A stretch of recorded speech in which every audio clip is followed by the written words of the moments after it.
Hey guys, Wraith calling. I want to talk a little bit about a couple things today. I want to talk about using your tank's strengths and weaknesses, and also situational awareness and map awareness. So as you can see here, this is Centurion 7-1, it's a British Tier 9 medium. The strengths of this tank are gun depression, the gun itself, and turret armor. Downsides of this tank is lack of top end speed, and also armor everywhere else. So keep that in mind. And this is obviously, we're going to try to position ourselves to make the best use of those strengths while kind of hiding our weaknesses too. We don't want a whole lot of side shots on us. You'll see where I make a mistake later on in this game. And you'll see where I try to achieve the best results by being hull down, only showing the very front of my turret and the gun. And you can see here this IS-3 kept pace with me. This Tier 8 Heavy kept pace with me. So this first battle I'm going to go to, I'm going to push up to this corner. And I'm just going to roll far enough so that barely part of my track and the front turret of my tank are showing around this rock wall here. And I'll squeeze off a quick shot. So I'm also kind of seeing where the Halo map's laying out. Keep an eye on which team is deploying where. To start with, our team's got a fairly even split. So I'm content to sit here and trade shots with this KV-4. In this position, he does have good armor. His big weakness, that big old commander's hatch on top, does stick out. And you'll see as I put a couple rounds through it as we go on. But I'm also kind of taking my time, not exposing myself to my gun reloads. This gun does have a fairly long reload. Hits hard. It's very accurate. And I'm going to eat, on the sniping duel like this, I'm going to eat that KV-4. Now, if you notice, I pinged the map down in the corner. There's a lot of enemy tanks down on that corner. And I'm trying to get my team to be aware of that there are a lot of enemy tanks on that corner. You also see we've got guys that have pushed across the bridge. I'm kind of checking behind me. I just want to see what kind of heavy tank was sitting behind me. It's a Black Prince, a Tier 7. He's not going to be able to do much against this KV-4. The armor is too good. And the KV-4's aim time is worse than mine by far. I have a fairly good aim time. And you notice the guys across the bridge now have encountered some enemy tanks that are slowing down. Meanwhile, we've won that very north route that comes down that deep valley there. And I've decided I think my guys on the south end here might need a little help. As long as that Black Prince stays there, I can use that Black Prince to keep it on that KV-4 in case he crosses the water and into this base there. And I'm not going to go up and charge in. The Centurion 7-1 is more of a sniping tank. It's not a very good brawling tank. It makes an okay flanking tank, but you'll find that lack of top-end speed is a weakness. This thing will hill climb like nobody's business. It'll outclimb most of the mediums and even some light tanks, depending on the incline. It's got a lot of grunt, but they've kind of got a limiter on the top end of it. The premium ammo for this is called HESH, High Explosive Squash Head. So this is kind of like an improved HE round. And also the HE round is not standard. It's also a squash head HE round. It's a HESH round. And the Brits love the HESH rounds. So the HESH round will actually give you greater penetration than a standard HE round. But will do a little bit less damage. Or can do a little less damage than your typical HE round. But that increased penetration is well worth it. So the gold HESH has probably about another 75 to 100 more penetration than the HESH round. And you'll see now, if you're looking at the map, the guys across the bridge, there's one left. This is not going well for our guys who just crossed the bridge. So it's right about now, I'm considering backing off at this point.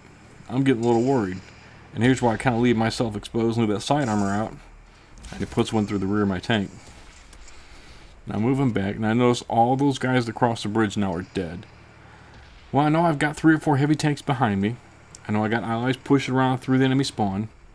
And this rise here is just enough for me to go up and keep my lower plate covered and get a little angle on my upper plate. As you can see, when I'm looking down my gun barrel here, I'm only just barely exposing enough just to get a view of the gun. And I look behind me now, and I realize there's one friendly tank behind me. Now I got a problem. He is way outnumbered. I don't have the armor or the hit points to save him. I gotta back off. I can't push forward because there are tanks there. This is a bad place to be getting across in the crossfire. Knowing your map is important. So my plan is I'm going to go back this way toward our spawn. And I'm going to climb artillery here. As soon as I get myself off the corner. You notice our friendly tank that was in the south is gone. There's 3 heavies, a tank destroyer, and a medium back there. And there's another medium crossing through the base area in the center. I think I'm in serious trouble. So what I'm doing here, I know my south road is fairly safe for right now. And there's that tank driving across the spawn. See how the base capture indicator lit up? The counter is ticking. So from up here, I can get some good top-down shots on these guys. Get some top armor where it's weaker. And also I can use my gun depression to put sniping shots into these guys. Now I've been spotted. My sixth senses went off. I have a very advanced crew in this. Squeeze on my first shot. I missed. No one's turned to look at me.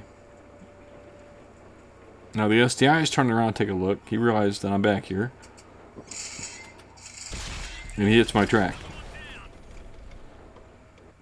Now I'm fairly well covered, so I'm safe to say the only thing he's going to use from here is his track. Like I said, I've got a good crew. So there's the STI. He's backed off. He's now using a dead tank for cover.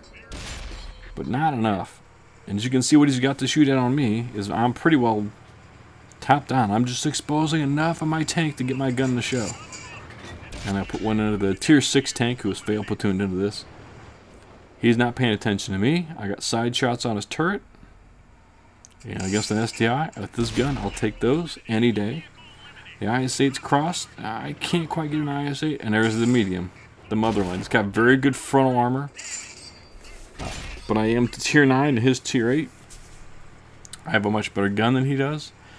His gun only has 175 pen. Hits my track again. I missed out on him. See where that shot went, to be honest with you. But now I've got him beat on hit points. I can trade hit points with him. And I also have another heavy tank coming around the corner at the bottom there. If you see across the bridge, like C3, C4. So I'm just going to back off so he can't shoot me while I'm reloading. And the friendly heavy takes him out. I'm going to creep my way down this hill. Try not to do too much damage. And I'm going to just chase this guy down. Now, you remember that KV-4 from earlier in the game?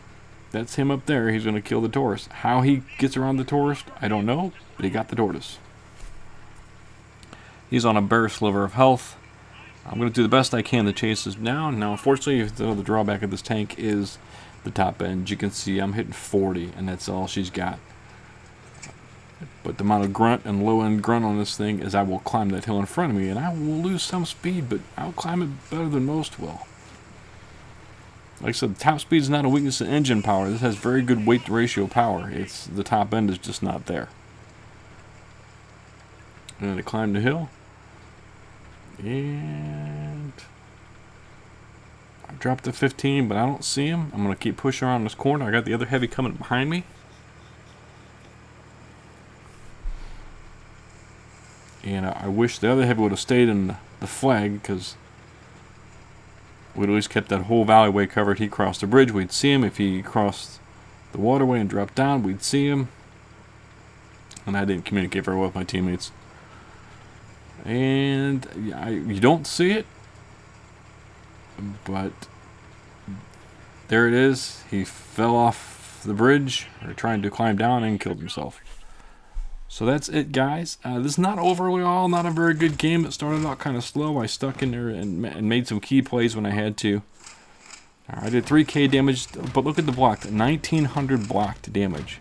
This thing is 1720 hit points. So that's whenever you can block more damage than you have hit points, that's where you get shell proof from.